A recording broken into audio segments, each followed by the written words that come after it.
Ala, lain lagi ang panahon karon. Good morning, let's eat. Sa Dubai Yung nga, tirato sobrang ko ulan kagabi. na. Kumukulog-kulog. Hindi na kailangan magluto. Ito lang. Doktora yung ano natin. Morning. Customer. Ay, good afternoon na pala.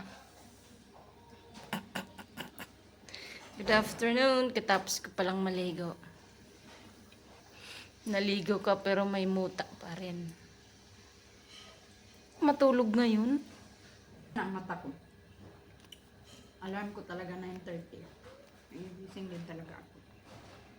9:30. Ang aga-aga. Yeah.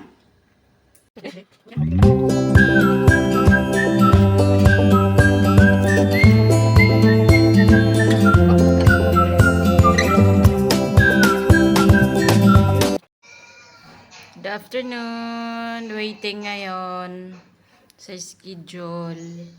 Makulimlim dito. Hanggang ngayon wala pang schedule. So, marami akong time para mag-live today. See you on my live.